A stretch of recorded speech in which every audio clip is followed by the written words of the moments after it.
So I guess with doing music in LA, then was it more, I guess, music center, or were there also like fun things happening around your life? Well, yeah, it was exciting and interesting to be in this whole other world and introduced to this whole other scene. I mean, Los Angeles, the culture in LA is very distinct. Um, a lot of young white indie rock type musicians in Los Angeles then and now love to sort of recreate this idea of Los Angeles from the 60s and 70s. So a lot of we call it a historical preservation society of rock. You know, a lot of guys dressed then and now, I still see it, just like the Byrds, a 60s rock band called the Byrds, or they try to recreate their idea of like uh a groovy 1970s style of music, which was really weird because at the time the show, that 70s show, was popular. And so, these hipsters, I'm really talking about hipsters. These hipsters would think that they were doing something so unique and so, I don't know, subversive, while there was a primetime television show um, doing precisely the same thing. Always sort of confused me. But that's the weird thing about LA. There's a real sort of um, preserved in amber quality about the aesthetic of Los Angeles. There's because there's not a ton of prior history, maybe because it's relatively young. It seems to there's a wide artistic aesthetic that seems to glorify and venerate and be stuck in this notion of late 60s, early 70s culture.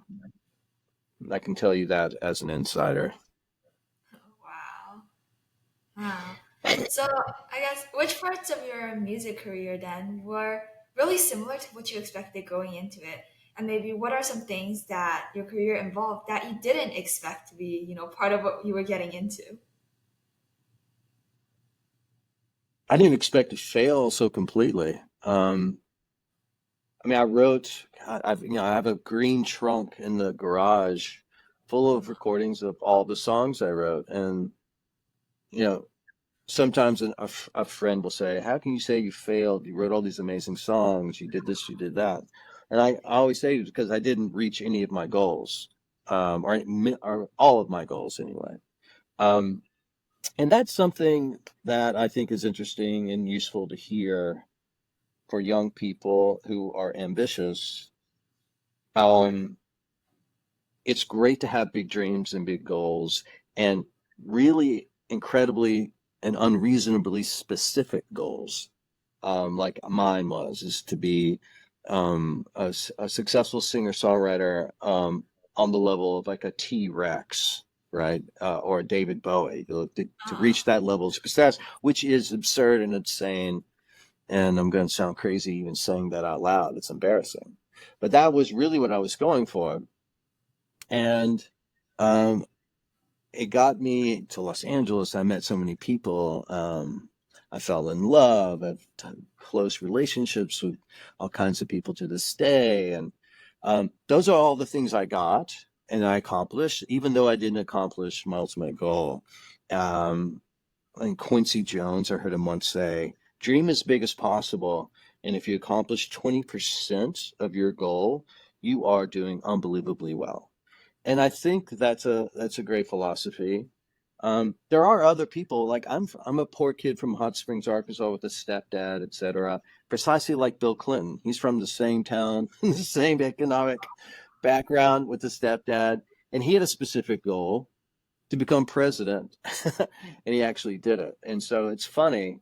It is, it is possible, I guess, to have it's so many things that have nothing to do with you have to go right for you to achieve very specific goals. And most of us are going to accomplish a percentage of our crazy goals.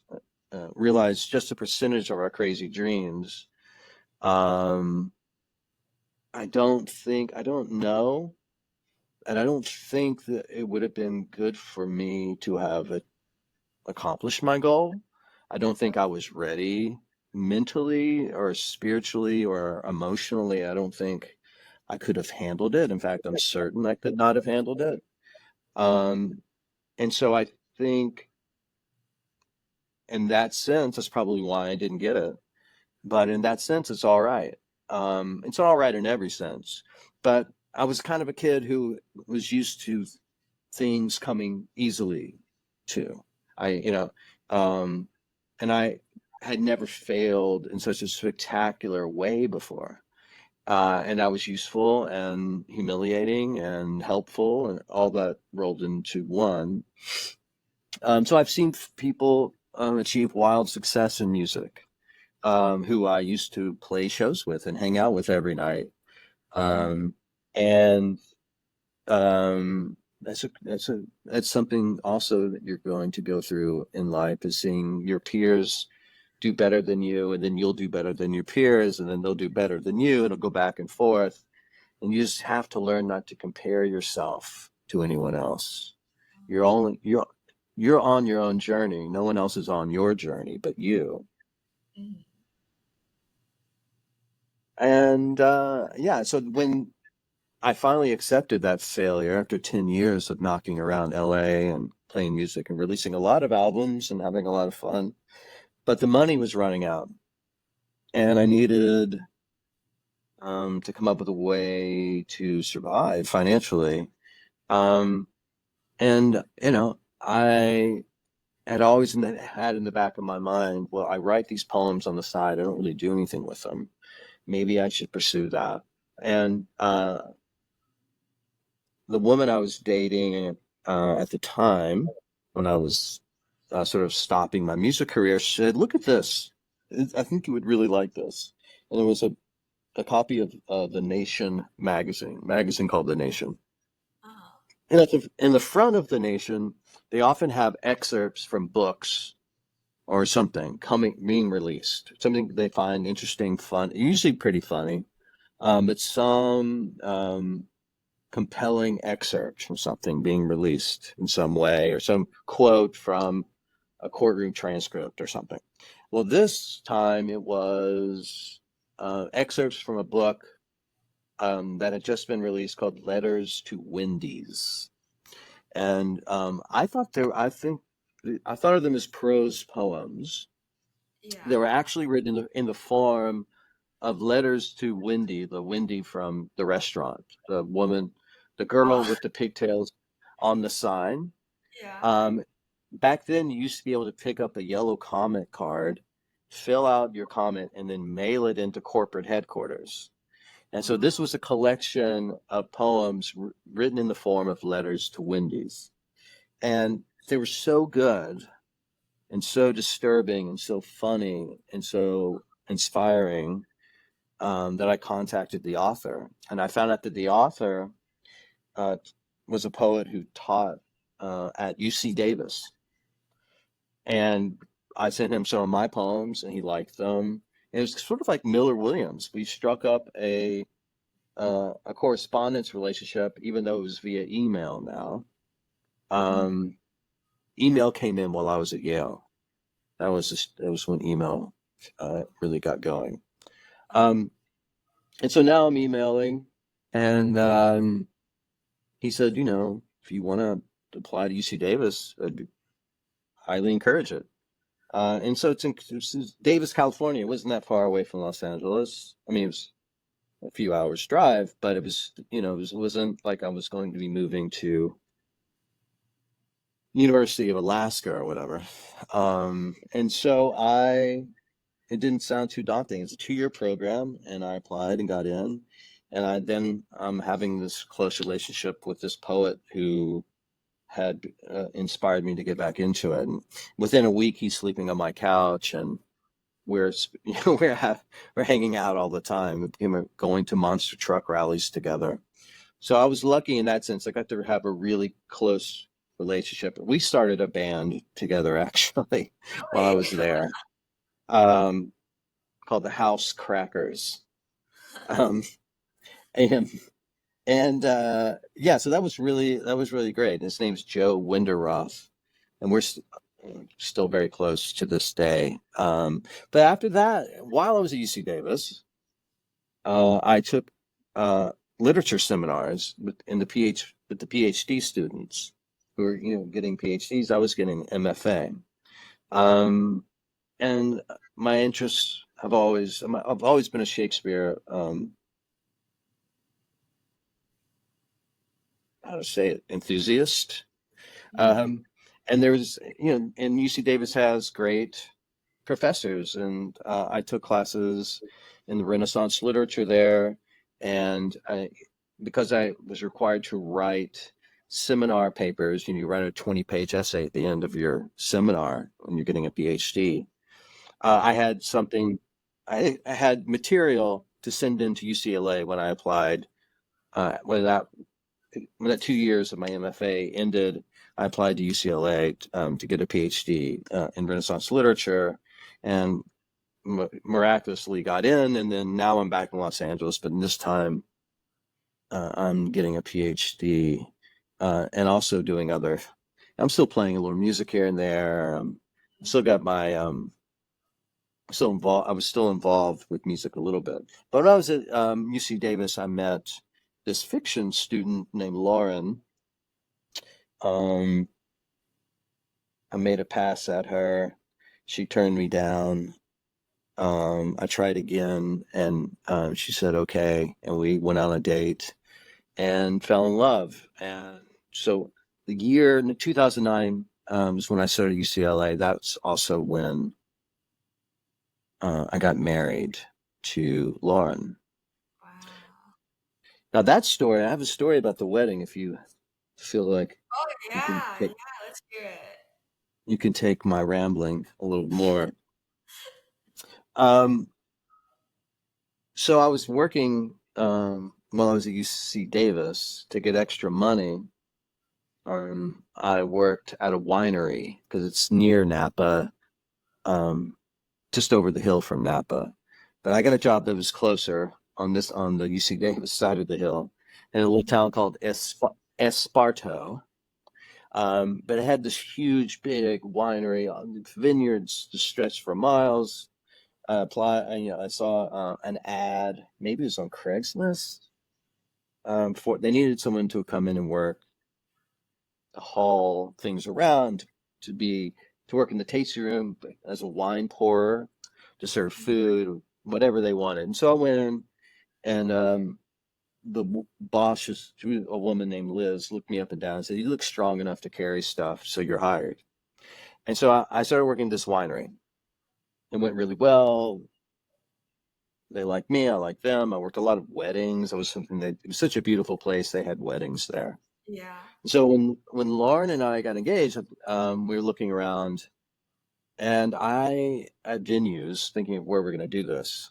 And seemed pretty obvious to just do it at the winery. They gave me a deal, like half off wine and food.